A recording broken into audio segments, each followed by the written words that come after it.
C'était il y a 35 ans, quasiment jour pour jour, le 30 juin 1986. De retour de Mexico, les Diables Rouges sont accueillis en héros par une Belgique enthousiaste et c'est la chanson du Grand Jojo qui est la bande sonore de l'événement.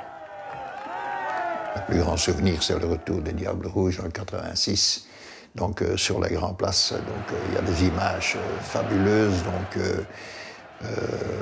ça c'était une époque vraiment formidable. Et viva Mexico! Enlevez les sombreros! La chanson sera tellement associée aux Diables Rouges qu'aujourd'hui encore elle résonne dans les tribunes.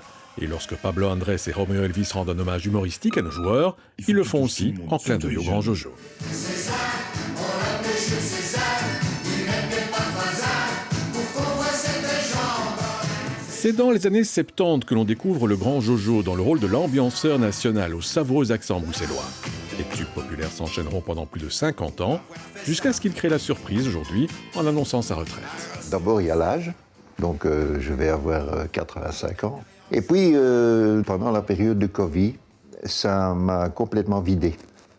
Donc, je suis resté inactif, et voilà, donc j'ai décidé de sortir par la grande porte. Pendant un demi-siècle, le Grand Jojo sera synonyme de fête et d'ambiance. Rien d'étonnant donc à ce que l'annonce de sa retraite provoque beaucoup d'émotions et que les coups de fil se soient enchaînés toute la journée. Ça n'arrête pas, j'ai des preuves d'amour des gens. Je crois que le public belge, il m'aime beaucoup, donc très modestement. À la retraite ou pas, les chansons du Grand Jojo continueront d'être chantées à tue-tête lors des soirées festives. C'est toute la force des chansons populaires.